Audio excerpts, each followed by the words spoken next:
A delayed start on India market close, but, well, it doesn't change the fact that the markets are reeling under pressure.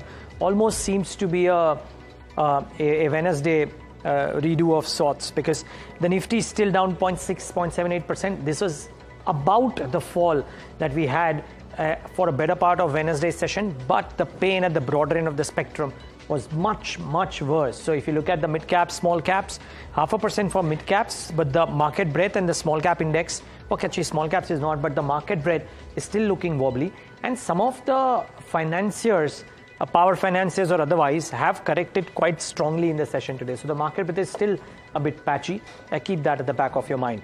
Bring up autos are sulking as well, and we'll do an extended conversation on autos with both Tushar, my colleagues Tushar and Sajid, coming in and talking about the EV policy as well in detail. Tamanna, I'm sure will throw some light on that as well. But get the heat map up on the screen just to see what's happening within the index. The number of advances to declines I don't think has changed much on the index. The participants maybe a little, because while BPCL still remains the top loser, there is M&M giving it company, Hero MotoCorp giving it company. So autos have come into the losers list. And on the gaining side, Airtel, 2%. So it's gained well through the day. UPL, HDFC Life, ITC, so some bit of flavor of a couple of defensive names out there, with the likes of ITC, HDFC Life and TCS being in that list. But clearly, while the broader market indices, Tamanna, may not show pain, individual pockets are sulking big time. I'm just wondering, Niraj, if you're preparing for your first Tesla, since the EV policy allows you now to get a Tesla in India. So fingers crossed. A loan from you. Oh, obviously. I think once you buy the Tesla, people will ask you. Just another interesting thing I noticed. Let's keep the heat map on just for a second, because I've been tracking the story all day. At least 5 names, I won't mention which ones, 5 names in the top green line are donors to political parties. Their names were in the electoral bonds. If anyone was wondering what the impact was, doesn't seem to be too bad. At least 5 of those names are there. Let's pull up the individual stocks that we're tracking this morning. Yes Bank is one of them. Yes Bank has had business updates. The MD says deposit growth is at 18% for FY25, not bad. They're also talking about, the MD has also been clarifying on reports, media reports of stake sales by SBI and LIC, saying that they don't expect current investors to exit. So a bit of positivity there. Now, I just want to talk about the auto pack because of a couple of reasons. One is the new EV policy, which incentivizes 4-wheelers, but before that, you also had a new policy to replace the FAME incentives that two-wheeler EV makers were getting. And that was not seen as much. It's barely 500 crores. So you've seen Bajaj Auto under pressure, Hero Moto under pressure. I'm just going to pull up a TVS as well to see what's happening there. Tata Motors and M&M to see the impact of the EV policy and perhaps a Tesla entry into the country. So all of that in the red. Auto pack is having a tough day. Frankly, if you extend that, so are tires. So that's the kind of day over there. The other set of stocks we must talk about and which have dragged the market down through most of the day are the OMCs. Niraj referred to some of them in the heat map, but let's pull up the BPCLs, HPCLs and IOCs of the world, which are definitely, dragging down the markets. On the face of it, think about it, it's just about a 2% rupees to, not 2%, rupees to kind of a drop on petrol and diesel prices in terms of a fuel cut, but you're definitely having a huge impact. So that's BPCL. Can we pull up HPCL and IOC to see if that's possible? Because these have been the big losers. HPCL, the biggest of them, still about 7% down. So that's one story. The other one I want to talk about is Biocon. Yeah, you see IOC now about 7.5% down. Biocon and Eris. The acquisitions in focus. Eris is buying Biocon Biologics business, and it's being seen as negative for both. Biocon actually down over 5% today. So, yes, a bit of pain, but I would say a recovery from the lows. Markets off their lows right now, but a lot to discuss and unpack in today's show. Niraj, and so much has happened through the day, including clarity on when poll dates will be out. Yes, like we said, Tamanna, it's going to be a busy weekend for you. And it's not turning out to be otherwise. But let's talk about what the charts might be suggesting and derivatives might be suggesting. Also, fundamentally, while Chakri Lokpriya came in when the market was just starting to sulk, We get him again to try and understand how does he feel about the medium-term picture. So Soni Patnaik and Chakri join in on the show. Both of you, thanks so much for taking the time out. Soni, let's start off with how do you view the charts today? Because quite unlike, and I was mistaken, but quite unlike what happened on Wednesday, small caps are behaving a lot better despite the intraday scare. Good afternoon, Niraj, Tamanna, and to all the viewers. And thank you so much for having me on the show. I think not a lot of movement today in Nifty, but it's quite important to understand two levels. One is that it's still holding the crucial support of 21,900, 21,800. That band is a very important, crucial support going forward. Any break below this level, we can witness major correction towards 21,500, 21,400 also instantly. So I think that's one important level to watch out for. On the upside, definitely, I think, a bulls would have had, any move or any close above 22,050, 22,100 would have favored bulls more. They could have just had the confidence to step up again and retest 22,500. I think that's looking a bit weak and dicey as of now. However, we'll still look at the support levels as long as 21,900 and 21,800, that support band is getting defended. It may consolidate, but there's not a lot of upside that can be seen until and unless it does not give you the closing above 22,200. Okay. In light of that, Soni, what are the stocks that you're recommending for the session today? The first would be Bharti Airtel. It's giving you a fresh breakout, good lifetime, option breakout. Also, you can see above 1,200 levels. And from current level, one can buy, keeping a stop loss of 1180, targets of 1215, 1260. And the second stock would be HDFC Life. So HDFC Life has been constantly defending the important, crucial support of 600, even when markets were quite choppy. So I think that's a good bounce back. We can see HDFC Life keep a stop loss of 600. Can buy from current levels and target of 660, 670 can be seen. And just to add a disclaimer that we've also advised both of these stocks via call options. For HDFC Life, we've recommended 650 call option.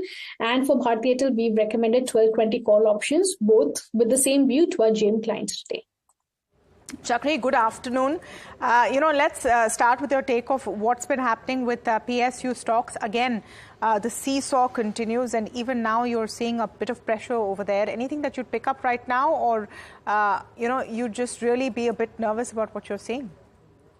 Yeah, good afternoon. I think the fall in the last few days, many of the PSUs are down like a good 20-30%. If you look at the power financiers, Power Finance, REC, both of them are down. They now trade probably at about 1.2 times book. And mind you, India growing, electricity and all that good stuff, which means it's a long-term story. And so if you look at it on a FY26 book value, they trade at about 1 time book. So if one is brave enough, because these are very highly owned stocks and therefore there is a lot of selling pressure. But I think this is the time to nibble in. And again, for instance, the large companies, NTPC, one of the largest companies growing very fast. The price to book value is fairly reasonable for the company for this growth, and it's also corrected a lot. So I think I'd start nibbling in these companies. Okay, so you'll start nibbling in these companies. Interesting. Chakri, just one quick question. The poll dates being announced this weekend, do you think any impact that we could see on Monday in terms of a renewed momentum to this group of stocks, your rail, defense, PSUs, PSBs, etc.? If you look at an order announcement over the last few days, even yesterday and the day before, the order momentum is continuing, which is a positive for whether it's railway, defense, or the PSU stocks. I think the election dates, give or take a week or two, is largely known. So I don't think that's going to be much of a surprise. So if anything, I think once the selling subsides, I think it's time to look, because the number of names have corrected. All right, stay with us, Chakri. Stay with us, Soni. Now let's talk about OMCs. That's definitely stock or stocks of the day. They've traded with deep cuts on the news of fuel price becoming cheaper by just 2 rupees, but the cuts are quite massive. Mihika joins us with more. Mihika, what's the house view out there, and why have this pack of stocks really suffered so much? Yeah, well, OMCs were in focus for today since the start of the day after the Ministry of Petroleum and Natural Gas did inform that fuel rate cuts nationwide will be cut rupees 2 per litre for both petrol and diesel. And now mind you that petrol and diesel retail selling prices have not been cut since May of 2022. That's almost a 2-year hiatus of no changes, and the prices were effective from 6 a.m. today, which is March 15. Now what the price cuts do, it impacts the gross marketing margins of the companies. Now, according to brokerage calculations, the marketing margins for petrol are in the range of 5 to 7.5 rupees per litre, whereas for diesel it's in the range as low as 1.4 per litre to 4 per litre. So now what this basically does, while petrol margins do take a hit, but they still stand in the positive range. But the 2 per litre rate cut on the selling prices, if the diesel prices are in the range of 1.4 to 2 per litre, diesel margins could be going into negative territory. However, brokerages are still positive from a long-term perspective. MK says that FY24 and 25 earnings estimates are intact and they've made no changes, and they expect cuts to actually only be applicable till elections end. And then we also have Citi, which says that the companies will maintain healthy integrated margins, which are refining and marketing margins. However, the FY25 EPS estimates for all the three stocks would be impacted by 10 to 14%. And one key risk is the crude prices. Now, crude prices have been on the rise. In the past week, they've gained about 4%, even though they did open lower in today's day of trade. However, any increase to the crude prices could, cause more pressure on the margin. So that's a key level to watch out for. All right, Mihika, thank you so much for that. Chakri, let me start with your take. We've been discussing in the newsroom whether this is the bottom for OMCs because, well, it's a 2 rupee cut. Is it going to get worse? Only from the perspective of the fact that this government has not been too, well, open-fisted in kind of cutting rates on the petrol pump or the retail prices. They've been quite conservative about it. So the feeling is that maybe this one cut before the elections and that's it. Would you concur that this is the bottom for some of these stocks? If you look at OMC companies over the last few years, they've traded around each of their book values. And whenever a cut like this happens, with the uncertainty that oil prices can go up and down, and will these companies have the flexibility to revise their prices up or down, which is kind of not known. So in that background, what you then do is say, okay, then we'll trade it around the book value. And given that these companies are at that number, so there's not much upside given the uncertainty, even though they're technically fundamentally very weak stocks. I mean, fundamentally very, low valuation stocks. But given the uncertainty around the gross marketing margins, which can tend to go to losses given the current cut, I think I would stay away from it. So, you would buy or would you stay away? I'd clearly stay away from the OMCs. Got it. Simply because the diesel margins can tend to negative. Even if the oil goes up by a couple of dollars, then clearly diesel margins will be in the red. Okay. Well, let's take a break on that note then. A quick break. We come back and talk about autos in length.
right, you're watching India Market Close, and you know it's really been one of those weeks where you feel it's TGIF. Quite a lot has happened this week in terms of news flow, and the momentum continues. The big story this afternoon, broken just a few minutes ago, is that the government has approved its new electric vehicle policy to promote India as a manufacturing destination for EVs. But that's not the only exciting part. It has also allowed entry to Tesla. Tushar and Sajid join in to break it down. What does it mean for listed companies, for the space? Tushar, take it away. So thank you so much, Tamanna, and good afternoon to you and Niraj. So essentially, India has paved the way for the likes of Tesla to come in India, set up its manufacturing plants and sell in India. So how it has done it is actually by reducing the import duty for a certain number of units for a certain number of years. So if you look at the key details, a customs duty of 15% will be applicable on vehicles worth $35,000 and above for a period of 5 years. So this 15% is the same as the CKD levels that CKD, that is completely knocked down units, currently enjoy. Remember, CBU, the completely built-up units, attracted an investment of and customs duty of 70%. Now that's down to 15%, something that works in the favor of Tesla.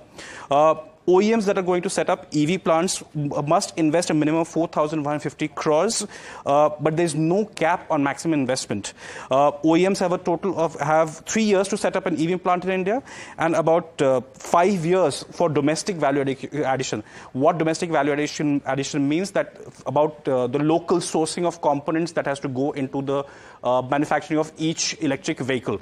A localization of 25% has to be achieved by the 3rd year of manufacturing and 50% by the 5th year of manufacturing. For more details on how this impacts Indian companies, how it means for global OEMs, Sajid, please tell us. Yeah, thanks, Tushar. The basic thing is that there is a couple of numbers that we need to be aware of. One is that with respect to the kind of manufacturing that can come in the first 3 years. The second one would be the kind of investment. So a minimum of $500 million is what the government is proposing, that anyone who wants to come into India for manufacturing and sales of EV, they have to invest minimum of $500 million. The cars have to be minimum 29 lakh rupee valued, so that they are eligible to it. So any car which has a value of more than 29 lakhs can can be sold through this policy. Plus, there is they have put a small cap of 40,000 EV units initially. So that also, in some sense, helps in protection of some of the domestic manufacturers who are getting into the EV space. And the 3-year period which has been given is basically a preparation time for the incoming player to gauge the market and and look at the scale at which it wants to go through.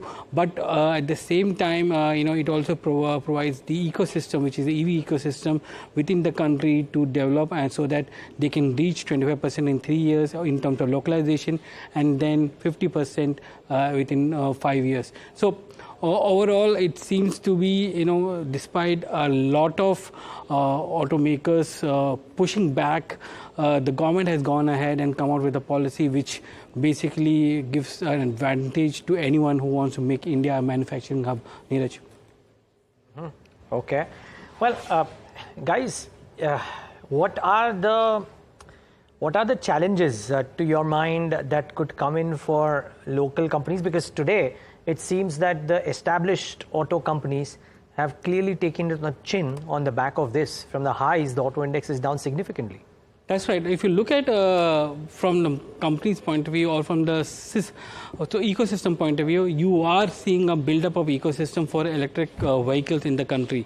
You are seeing battery manufacturing happening in India. You are seeing all the accessories as well as electronics being manufactured in India. Many of those companies are Indian companies who are supplying to global peers. So they have a big opportunity coming in terms of the scale at which they can provide to many of the manufacturers.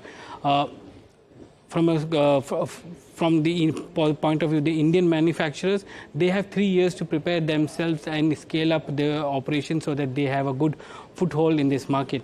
Remember, it's only vehicles about 29 lakhs that will be permitted to be sold in the market through this process, unless they become more localized in Indian market. So for the first 5 years, you're not going to see much of a competition coming in, and the domestic players will have a much better advantage going forward. But over a period of say 10 years or so, then you have a better play coming in. So Tesla, which is coming into the market, yes, the brand is good and people recognize it, and there may be many buys for it. But I don't think it will dent the Indian players like a Mahindra or a Tata Motors, who have a good plan in place to set up EV. And for that matter, even Suzuki, Maruti Suzuki, because it is 25 and 26, that's when they're going to bring in their EV as well. Yeah, but just speaking about Tesla, what do you guys reckon? This is, in a sense, a victory for Tesla and Elon Musk, isn't it, Tushar? Yeah. Because they wanted to come in. They said, give us lower duties. The entire auto industry was up in arms, saying that, secure the domestic market first. And they said, Tesla always argue that we're a cleaner technology, so you must give us that incentive. Effectively, that's what's happened? In a way, you can say that, because Tesla was pushing for a lower import duty for the longest time. It was one of the primary conditions, as per reports, that this was the bone of contention among the discussion that was happening between Indian stakeholders or Indian government officials and Tesla officials, that reduce the import duty will bring the cars in. That has happened, but we have to also remember that even after the 15% import duty, a Tesla which costs about $45,000 in the US will be still about, say, a crore at least. But that's, again, it's a good luxury electric vehicle to have. We already have those vehicles in India. A Mercedes sells a 1.5 crore electric vehicle in India. A Hyundai or Kia sells 60 lakh cars in India. So Tesla now at least comes in that same ballpark of luxury electric vehicles. So it works for them. The likes of Tata Motors and Mahindra, so to say, are sort of still insulated because they work in a different price band altogether, which is up to, say, about 25 lakhs at this point of time. Just to add there, Niraj, if you remember, Maruti recently went and acquired the Suzuki Gujarat plant. That's a plant which is supposed to come in with the EV as well.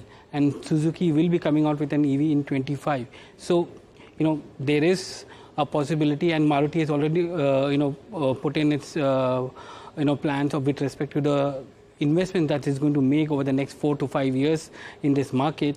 And we may see Suzuki also be one of the players who is coming into the market with an EV, and where, they have a lower customs duty or, import duty which is coming in, and they will be playing a big player in the market in that sense. Well, for the consumer, it's great.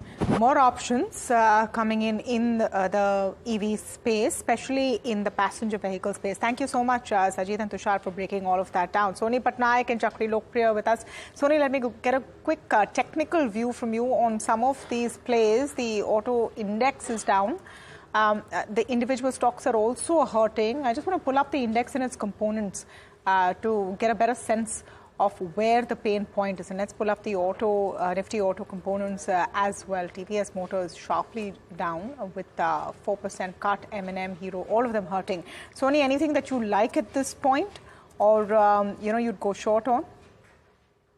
I think Maruti, if you look at it, still not. It's still holding above its crucial, important support level of 11,200, and the stock has not corrected as in comparison to its peers. I think Maruti has still a chance. It can test 12,000 levels also. So from current level, in fact, it's quite a favorable risk-reward ratio. Keep your stop loss at 11,200. Can buy at current levels. 11,800 be the first target. Above that, 12,000 can be the first target. So I think this stock can definitely outperform the rest of the stocks. Okay. Chakri, what's your sense? Does this create a flutter, or you think the auto companies will manage? Niraj, I guess you and Tamanna, all you guys can buy a Model S. We wish. Do you have an NBFC or a bank which can give us a loan, Chakri, without collateral? Let's find one. I would say, aapke muh mein ghee shakkar. Absolutely. So if you look at the market, basically now we have all the Indian listed companies, Marutis of the world, they and M&M, they have largely cars, passenger vehicles, which are far below the cutoff point of that 29 lakhs. So, which means their market share is unlikely to be hurt because of a Tesla coming in. And as far as the guys above the 29,000, they're largely the imported players, the Mercedes, the BMW, who all have their own electric vehicle versions. So, it's not the Indian listed companies which are going to be impacted. So, if anything, yeah, M&M also does not fall in that bracket, does not have luxury. As far as Tata Motors is concerned, they have Jaguar Land Rover. Now, Jaguar is working on its electric vehicles, which will probably be released in a year or two. So I think that way Tata Motors is protected. So largely, I think the Indian auto industry remains unaffected by this move. The auto ancillary companies, the Samvardhan, the Motherson, Sumi, Sona Comstar, all these companies, Lumax, these are the companies who will actually benefit because over the next 3 to 5 years, when the localization bit has to be met, these ancillary companies would benefit from that. Okay, stay on. We'll just be back in moments from now and try and get you some BTST ideas from Sony on the other side of the break. Also talk about some of the key movers in the session. We've discussed OMCs and autos. I think we'll move beyond transportation just on the other side. Stay tuned.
let's just pull up IOC. There is a comment which is coming in from the IOC chief at an event where he has said the fuel price cut won't impact profits. This is the IOC chairman.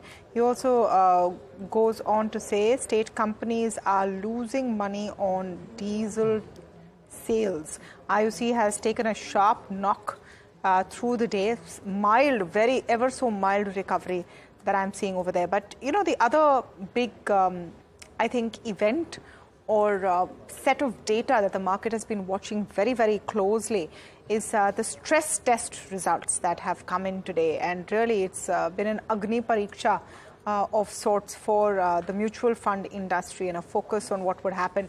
And I thought it was interesting, Niraj, and, you know, we've been Debating. We've been debating, that's right, about it all day. You've been saying kuch nahi, kuch nahi, kuch nahi. But the fact is that when I'm seeing a mutual fund with a 10-day turnaround and then another one with a 25 plus day turnaround, there's some even more than that, then there is going to be a judgment call. Yeah, so, I mean, to my mind at least, and all of them are good fund managers. Maybe in my mind, there are first amongst equals.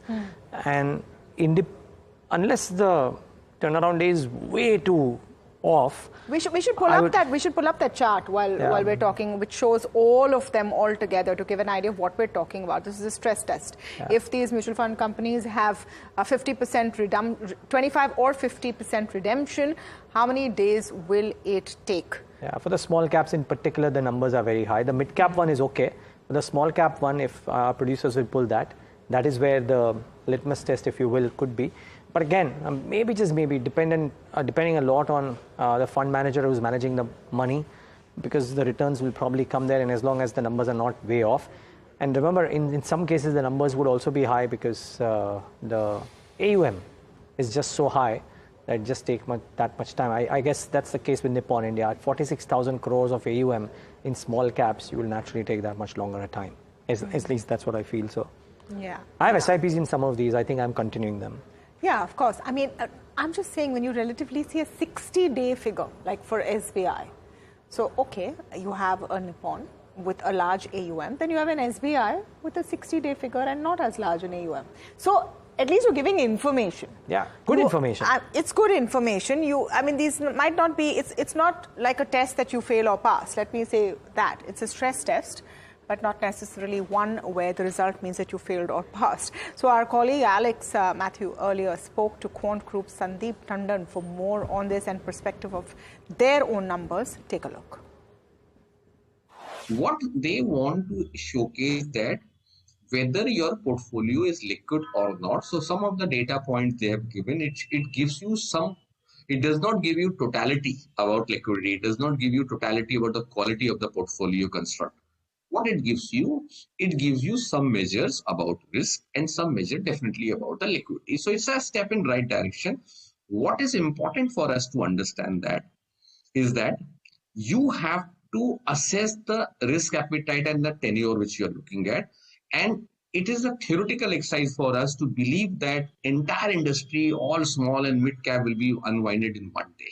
Okay, it never happened. It will never happen also. Okay, so what a lot of people have started now, I think our worry is that the people have started calling us and saying that, let's say our mid cap scheme can be unwinded in 6 days or 3 days, that's a great assuming. So people are saying, oh, now my redemption will happen in 6 days. If your small cap will happen in now 22 days, so you will redeem in 22 days. Okay. So that is a misconception which is getting. So what happens? The regulator tried to be transparent in certain manner, but a lot of narrative getting built. The investor it has created more nervousness in this thing. In fact, that's the reason I generally don't go on so many channels in a day. I'm going out this time because we want to educate people. That's the reason we written a very detailed note about it. There is no problem. Understand? Is just additional data point in your interest. It is being disclosed. Nothing more than please calm down. Don't get panic. No such event has happened. I'm very keen to know Chakri and Soni's view on this whole stress test debate that we've been having, not just in the studio. I'm sure a lot of our viewers are wondering, what you make of it. Chakri, let's start with you first. can you justify, say, a 60 days, a 23 days, a 24 days? Let's just talk about small cap funds for now. Based on the size of AUMs, even that doesn't really fit sometimes. It's good to step back and look at the overall picture, which is when a stress test happens, it's usually for the value at risk for a single fund and not for the entire market liquidating on a single day.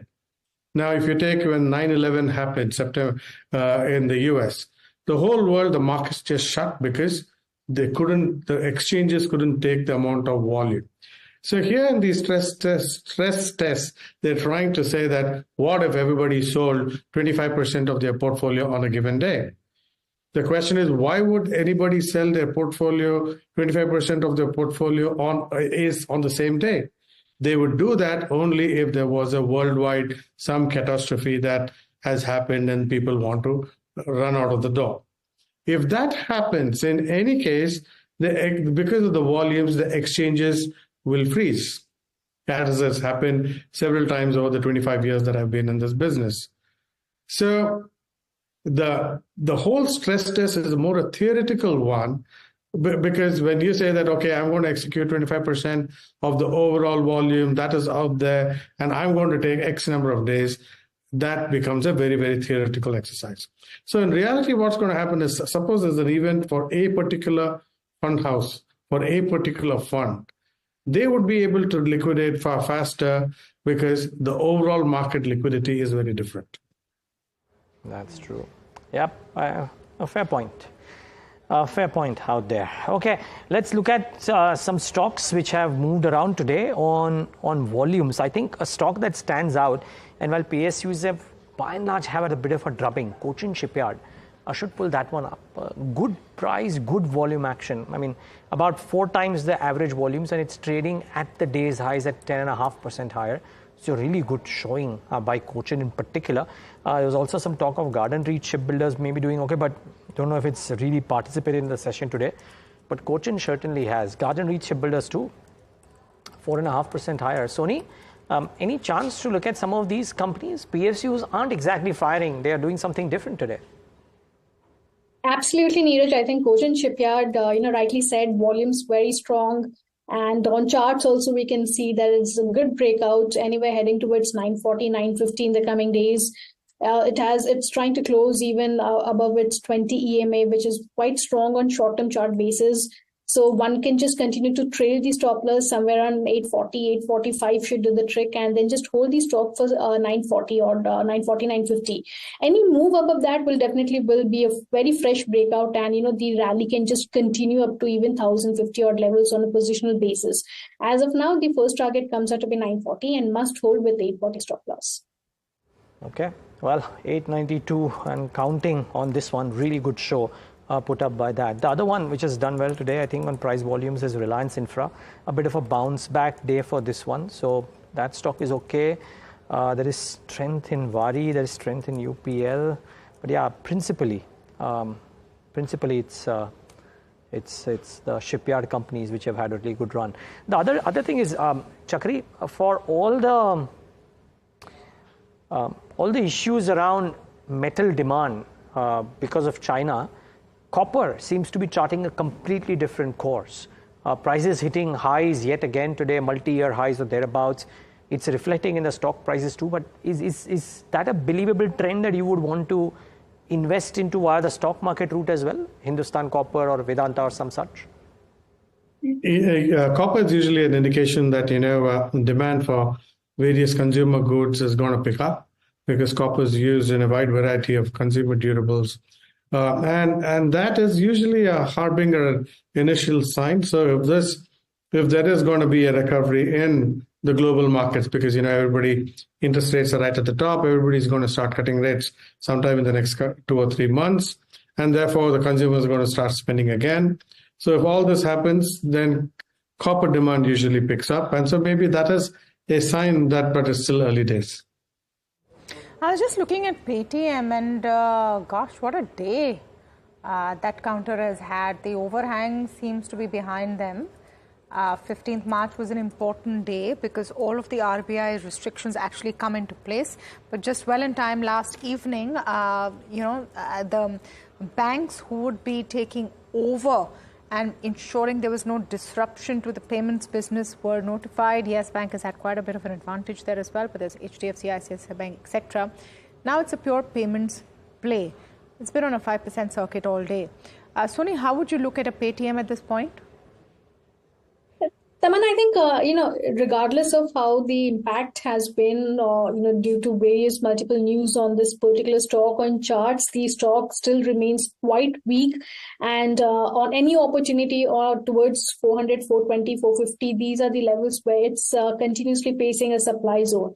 As long as it's not decisively taken out above 450, the stock cannot see further upside. It's quite weak on charts, and the support stands at 320. Any break below 320, you can see a fresh round of sell-off. I think the stock looks quite, it's not exactly showing you indications to start selling from current levels, but maybe sell on a rise view can be a perfect strategy for the stock. Okay, well, amongst other things, pharma is having a slightly indifferent day today, Tamanna, because there are select pockets which might be doing well, but select companies on news are just not doing well. Yeah, and one of them is Biocon. Has been feeling the pain. I mean, we would have loved an opportunity to speak with the management, but did not get that chance. The stock is down nearly 6% after the subsidiary has sold its branded formulations business. Yeah, there it is, nearly 6%. What is the concern that the street has? Varsha is joining us with more details. Hi, hello guys. So as you rightly said, the stock is under pressure. If you see, it fell over 6% after its subsidiary Biocon Biologics India branded formulation to be acquired by Eris Life Sciences for rupees 1,242 crore. Now, this transaction value represents an accretive multiple of 3.4 times revenues and 18 times of EBITDA. Now, this business includes the portfolio includes insulin, oncology and critical care products. Now, company said that this collaboration is to unlock value from its legacy business of branded formulation. According to Street, the decision to divest from core therapy areas such as diabetes and oncology has been necessitated by its elevated leverage. Now, overall at the Biocon group level, net debt stands at almost $1.1 billion. Now, Biocon Biologics, Basalog and Insugen are the largest brand having market share of over 10%. Now, addition of these two brands leads to almost 100 crore plus revenue. Yesterday, Biocon did see 8% rise in stock price after this news, but today's stock is under pressure. Thank you for that, Varsha, detailing, the stock under pressure. So is Eris Life, the purchaser and the seller, both under pressure right now. Chakri, any view on this deal and why the sentiment has been a little negative towards it as far as Biocon is concerned? Sorry, this is not a company that I invest in. Okay. So I don't have much details. All right, on this. fair enough. Soni, on the charts? Is looking quite weak. In fact, it's a sell on rise perfectly as long as it's not crossing above 260, and the stock can actually test lower levels of 240 to 35 in the coming days. Yeah, it's looking wobbly today for sure. The question is, can it improve or will it continue to sulk? I mean, anybody's guess really, but just making the point that it's looking slightly wobbly. Chakri, a lot of good businesses, we were talking about this in the afternoon show, that a lot of good businesses have come off in the last few days, wherein the fundamentals might have been intact, but due to technical factors, they've come off. I'm not asking whether you're buying or selling or recommending, but what is it that forms a part of that good business list, which people should keep on their radar? They can buy depending on their research and their risk appetite. Very good point. If you look at a number of companies which are in the broader market, have been the primary beneficiaries of everything that is new and happening in India, which is whether it's railways, defense, EV, not EV cars manufacturing, but the ancillary companies. And also whereas the ancillaries to the power industry. Now, these are the areas where we've seen the government spend, and these are the areas some of the private companies will also come in after the elections once, the noise of election is over and interest rates start coming down. So I think, therefore, the earnings growth for these companies are going to be much higher than that of the frontline Nifty. And their valuations can trade higher. I think once the dust settles, one needs to pick a number of companies which are out there whose earnings growth is very sustainably growing, far higher than that of the market, at least for the next 3 to 5 years. Yeah, so that's the point. I mean, we're not asking about ideas here, but where is it that you find earnings growth possibilities to be much stronger? Chakri, sectors, stocks, what have you? Yeah, the earnings growth possibilities are still in the same sectors, which are still in manufacturing, electronic manufacturing services, auto ancillaries, and financial services. These 4 areas, so it'll come out with, some of them will come out back to the same old names which I've corrected, but these sectors are seeing a very strong earnings growth for the next 3 to 5 years. Now, as we're in the last sort of 10 odd minutes of trade, Sony, any BTSTs or BT sell Mondays that you have on your radar? And, looking at the kind of seesaw we've seen in markets, Monday could be another very interesting day. You have the election dates kind of fever, which will catch up as well. But anything that you would have shortlisted? Yeah, the BTST idea would be persistent, giving a good breakout. And, there's a positive RSI divergence with volumes also crossing the previous day. So persistent from current level is a buy with 83.50 stop loss and 8600 target. Wow. 8600 on persistent. Remember, IT has been sketchy, but some of these mid-sized companies are doing well. Persistent at 8400 is quite something really, but it's an expensive stock that continues to stay expensive. The other one that was in news today was LTTS, which won that $100 million order as well. So wonder if that has reacted positively. Should come up on your screen. 3% higher for LTTS too. So really good going here. Okay. Watch out for some of these stocks. In fact, people are talking about IT and healthcare. Pankaj Murarka of Renaissance mentioned that IT and healthcare could be the investable themes going forward. Hear him out and his reasons for the same. We've been fairly positive on healthcare and IT as a sector because we think IT is coming out of a prolonged slowdown of the last 18 months, and we see strong signs of revival of IT investments by global companies in the second half of this year, and Indian IT companies should be a big beneficiary of that. So we've turned pretty positive on IT as a sector. We like healthcare as a sector because we think the sector has done well in the last 9 months or so, but we still think that there's still strong growth ahead of the sector primarily because pricing pressure in US is off the table. We're seeing significant price improvements in US generics market, and which will significantly benefit Indian companies. Okay, well, so that's some rationale. Chakri, wondering, are you constructive? IT, Sony, I identified persistent. But it's not just persistent, LTTS, some others also have done well. Do you like this space? IT, that space is clearly good. I think persistent looks fine. They seem to have an order book momentum because, given the nature of their business. And I think that is translating into a higher growth rate. So I would buy persistent here. And among the large caps, I would buy into HCL Technologies. That company also, I think it will regain its mojo fairly soon, and the valuations are pretty much, the downside is protected at current levels. Relaxo is having a great day today. Just some of the mid-cap gainers, Relaxo, Honeywell, Solar Industries, Metro Brands as well. Chakri, I'm just wondering, typically when you get into poll mode, there is more spend in the economy, one way or the other, which does sometimes lead to a spike in, basic consumer spends. Do you think that this is going to be an interesting time for the next few weeks to even watch what's happening in the FMCG and the consumable space? Within the consumable space, yes, but the companies like Bharat Electronics, which is in the defense space, corrected fairly in the last few days, and strong order book.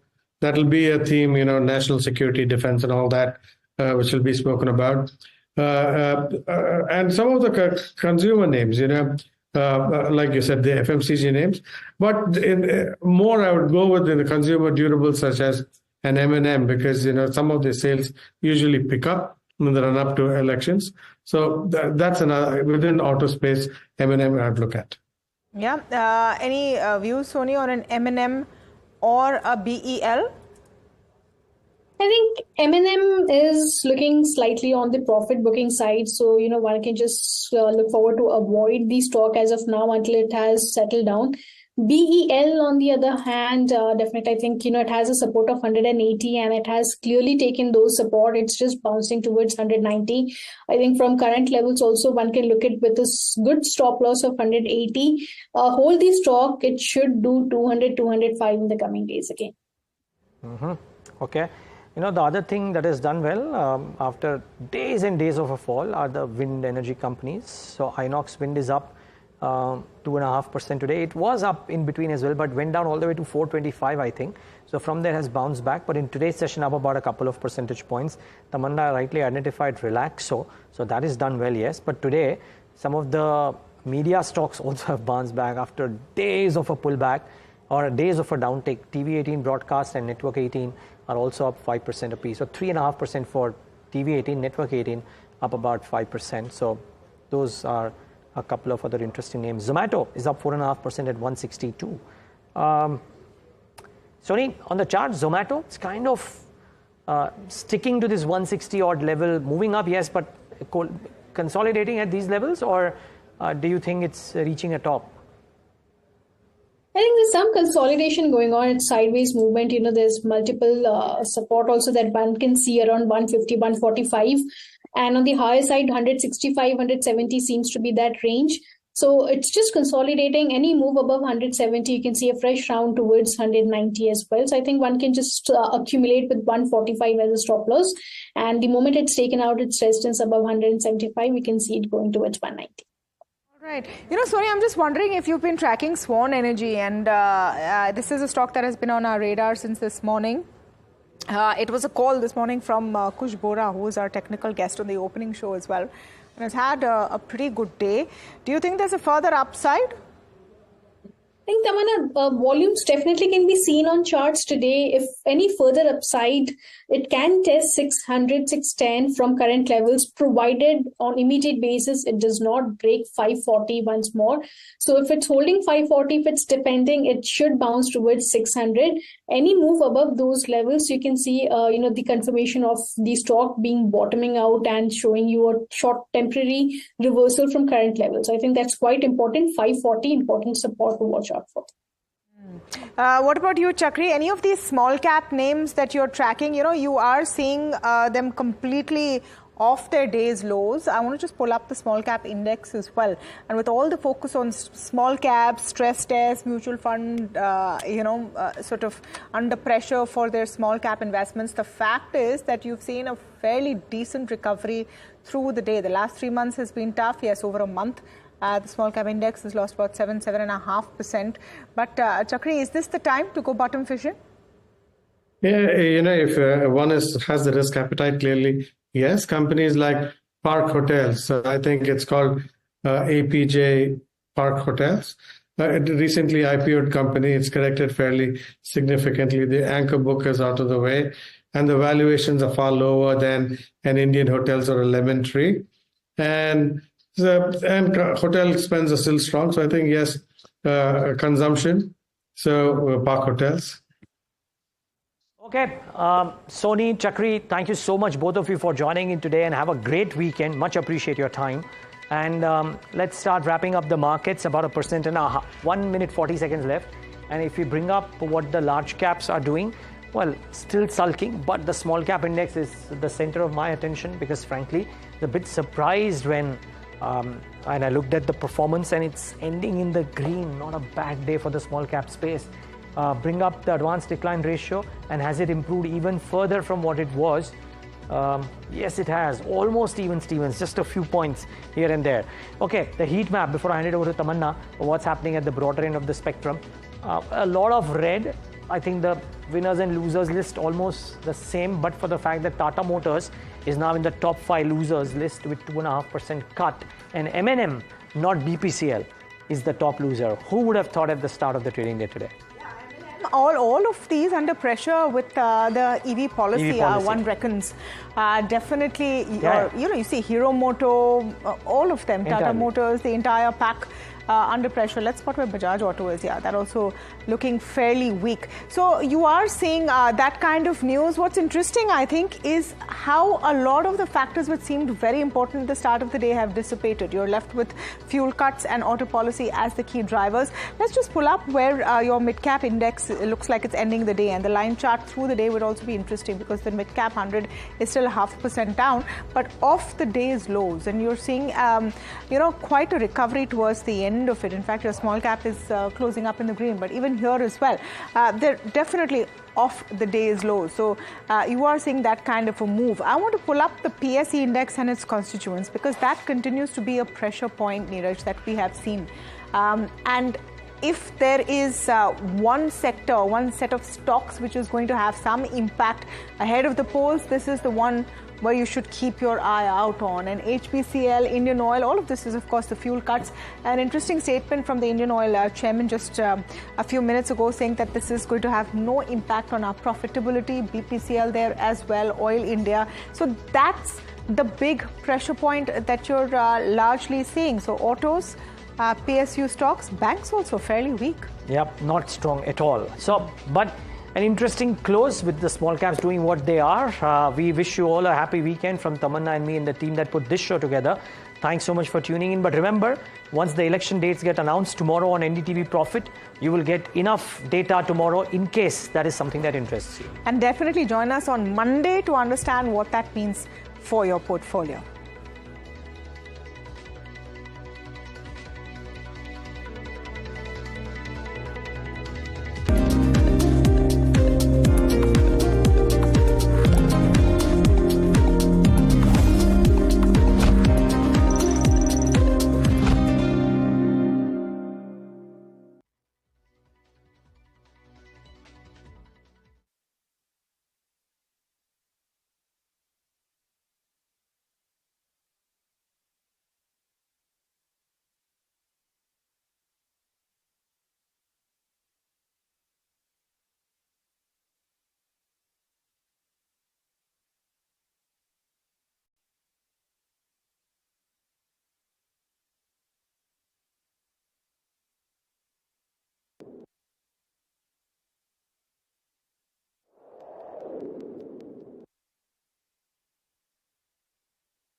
It's all about the stress test for the mutual fund industry today, and that pertains to mid-cap and small-cap funds.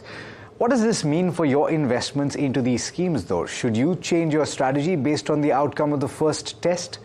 To talk about that, I've got Dhirendra Kumar of Value Research joining me. Dhirendra, as always, thank you so much for taking the time and for speaking to us on NDTV Profit. Thank you. Now, a few of these schemes have disclosed that it will take anywhere between 20 and 32 days to liquidate half of their portfolio in the small cap space based on the methodology that has been prescribed. How do you read this? Is this significant enough to change your strategy on investing? No, not at all. I actually read nothing into this because this stress test is, just an activity which people have done, and it has nothing to do with reality. Because, I have examples of, situation or context in 2008 when the market collapsed. And if the funds would have faced a 10% redemption of their total assets, it would have led to a complete collapse, and even without that complete collapse, the small cap funds steadily declined in value by 70%. That actually was the norm. That was the time when we only had one leading fund, which was, a micro cap fund, which eventually subsequently became small cap. So this is a theoretical exercise. One has to see that what is the impact cost of this. 10%, 25% of your portfolio, 50% of portfolio if you have to redeem. But 25% of your portfolio, 50% of your portfolio to be redeemed in a small cap fund, which is enabled to invest 40% into large cap means nothing. Also, when we see a widespread exodus from a fund, then it is nearly impossible to simulate the situation or the context of, the kind of pressure, exodus we witness, or so it is just, I would say that it is just bringing in a degree of sensitivity, making people aware that these could be alarming. These funds can face a situation where they could be stressed substantially, but in 2008 the large caps actually looked like small cap, because when your Sensex goes down from a high of 20,000 points to 8,000 points, then the Sensex was in stress simply because FIIs were, fleeing. Correct. So this is just a theoretical exercise and sensitivity, nothing beyond that. Interesting points that you've already made, but to the point of it being an exercise. And I was speaking to one particular representative of a mutual fund, and what they were pointing out is that their small cap fund is true to label, as a result of which they have 87% of allocation towards small caps and no allocation at all towards large cap, about 5% in cash and the rest in mid caps. As a result of which, the nature of this scheme and the nature of this particular individual scheme is that it's going to have a liquidity constraint. So you can't really change what the portfolio is meant to do. It's meant to invest in the broadest